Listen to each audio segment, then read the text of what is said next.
My closest relative is my uncle. In fact, not just my uncle, my grandfather named Jeff. In South Africa, we called an uncle an Opa. So Opa Jeff fought in the military. He fought within the Second World War period, and he is a soldier. And he said something interesting. There's another sucker born every day. I'll say that one more time. In remembrance of Jeff, my uncle, my Opa, dear in my heart. There's another sucker born every day. I want to tell you about a sucker. What is a sucker? There's a famous saying which says, think of the stupidest people that you know, and know that there are people who are even stupider than that. The average intelligence of the world is 100, and then there are people who are below that. Isn't that crazy? The average intelligence, there are people below that, and there are people above that. But that's not the point. That's to tell you that there's another sucker born every day. There's somebody who's just getting ready to be scammed. I was watching this online video months ago, and it was showing about how a person managed to hack into a scam call center and gain access to the CCTV footage. It was the most bewildering video, because what they did was they allowed themselves to get scammed. They gave the scammers access to remote access to their computer. They put in bank details. This guy explained what they did. They inspected the page and did all these terrible things to get the people that they were scamming to give out money. But why does that even work? Why are there so many call centers, and why are there so many people trying to scam? Because another sucker born every day. About, I want to say a year ago, I had a little bit of money. 4,500 Rand in South African currency, and that's approximately $200, $300. And I was dead set on getting a delivery bike. Now, I had seen all these other people around the town driving delivery bikes, making money, going back and forth, and I wanted it for my own freedom, so that I could get out the house, go to the gym, whatever I wanted to do, whenever I wanted to go. And so I looked on Facebook Marketplace. Big mistake, because Facebook Marketplace is actually fake book, not Facebook, fake book, especially the marketplace. So I was on Facebook Marketplace, and I was looking through all the motorbikes. Which ones could I get for $200, $300? All of the other ones were $1,000, $2,000, $5,000, expensive ones. And there was one that I found, a blue 150cc motorbike, perfect with a delivery box attached. And I thought, for $200, $300, I'm going to get this. I've got money. Back then I was 16. 16-year-old, I'm going to get this bike. Not a problem. I'll deal with the licenses later. By then, 16, you can actually get a learner's license. So it was perfectly legal. I just needed to get the bike in the first place. So I keep on looking, and I message everybody. I say, hey, I've got $300. Can you please meet me? I want to buy the bike. And I got the phone number of this guy. When I phoned, I said, hey, sir, how are you doing? He was so obliging. Yes, I've got the bike. I said, is the bike in good condition? How many kilometers? He said the bike's in perfect working condition, still has a delivery box on it, and it has low mileage. I said, that's brilliant. I said, sir, would you be able to can you meet me somewhere? I want to meet you so I can buy the bike. He said, don't worry, we're going to meet at ABC Mall. Okay, I'll meet you, but obviously there wasn't ABC, it was one that I was going to. So I said, okay, perfect, what time? 1 o'clock. 1 o'clock, ABC Mall. And we made the arrangement and everything. And remember, this guy's photo and profile looked perfect. You could see photos of the bike, the number plate, everything in terms, like everything was perfect. It looked like a normal bike, even though it was incredibly cheap. So I thought, I'm going to score a bargain here. $200, $300. So I called an Uber. I had a little bit of money. I had 4,500 Rand, or $200, $300. I took about $20, $30 and I put it to the Uber, because it was a far place to go, but I didn't want to do it near my house. Because remember, with these Facebook people, fake book, they are fake. You can't trust them. So I didn't want to do anything near my house. So anyway, we continue going. So I'll get in the Uber. We get all the way there at the mall. I phone him. I say, sir, I've arrived at the mall. Please let me know where the bike is. I want to see it so I can, then I can pay you. He said, we are just coming around the corner, and then, we're going to see the bike. Puts down the phone. Then I'm just sitting there waiting. He keeps waiting for about 8 minutes. 8 minutes later, I get another phone call, but it isn't him. It's somebody else acting as a driver. He says, hello, I'm the driver. We're about 1 block away, about 5 minutes away around the block, but we need you to do something called cash them. We need you to just pay a deposit.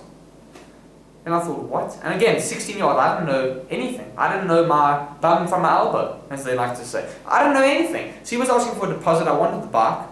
I said, okay, but I want to see the bike first before I buy it. Puts down the phone. That guy who originally sold me the bike was going to sell it. He said, my driver's just around the corner, but you must pay a deposit, then we're going to come and show you the bike. Phone down. I realized that I have just been messed around. I've almost been scammed. And believe it or not, the man who was acting as the delivery driver and the man who was selling me the bike were the same people. He just had two phones. Phone me. Hello, I'm the delivery man. Puts down the phone. Hello, you need to pay my delivery man's around the corner. Hello, I'm the delivery man. Please pay my deposit. Hello, my delivery man's around the corner with the bike. Please will you pay him money? Ridiculous. Ridiculous stuff. So I realized that I was going to get scammed on Facebook. But you got to understand, they're not just doing the scam because they want to make friends with me. Or they want to, they're not doing it for anything to waste time or that they have got time off or they just want to sell things on Facebook. No, they are trying to scam me. And the reason that they haven't stopped is because there's another sucker born every day. Another sucker born every day. My grandfather Jeff said it perfectly. And it's a very sad reality to know that these people are out there, that scammers are out there, that people will misrepresent and do anything. They will lie, they will cheat, they will beg, borrow and steal just to earn money. And it's crazy to me to think that I've managed to get a cold calling job for a company in the States, and I hopefully will earn a couple of dollars, maybe between $4 and $6 an hour, and I'm able to become financially stable. And these people try to scam me out of a quarter of whatever that salary would be, or out of a tenth of whatever the salary would be, when they still would be able to get a job. They could drive for Uber, or they could clean they could clean the floors, or they could be a waiter, or they could be a chef, or they could learn a skill, they could cut hair. And yes, maybe they don't have high school, maybe they don't have papers, because they could be foreign nationals. But the point is that if they really tried to get a legitimate job, they could. They could join their church, and they could become a priest and learn how to inspire people. They could do amazing things. They could start woodwork and sell it at a flea market. There's so many things, and when people believe that the stops are in their way, the stops are in their way. You believe that there's a wall. In fact, there's something called Bilam.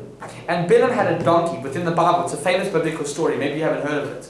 So there was a guy called Bilam, and he had this donkey who he had loaded up with all these, I want to say spices, but he had loaded up with goods. And it was like using the donkey as a carriage.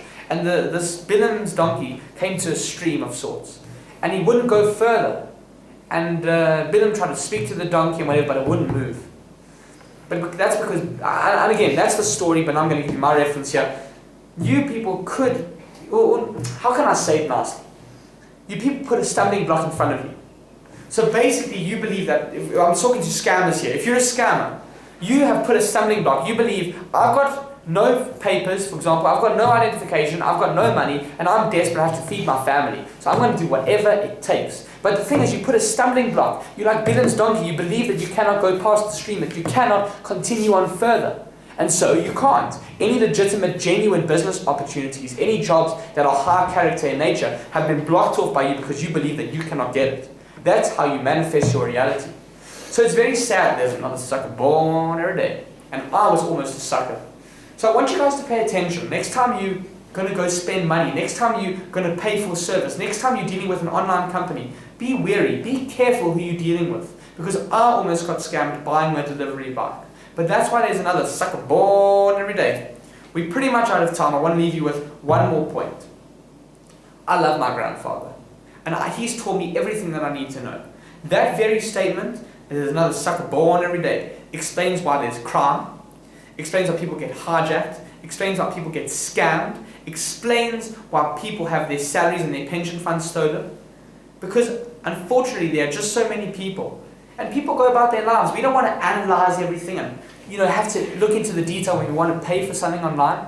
If you want to go and buy a backpack online, why do you have to look into the detail and the IP address and the details and the web hosting server and just to find out if it's a scam or not? But unfortunately, since the bygone era, the vestige of a bygone era, we have lost that trust between men. We have lost the trust that you and I trust one another. I'm a builder and you are a painter. We can work together because we trust one another. We've lost that. And unfortunately, there's another sucker born every day. But I don't want you to be that sucker. I want you to be smart, wisen up. And next time somebody tries to pressure you to do something, next time someone pressures you to buy something of theirs, just be very wary and double check that everything is legitimate. This is another sucker born every day.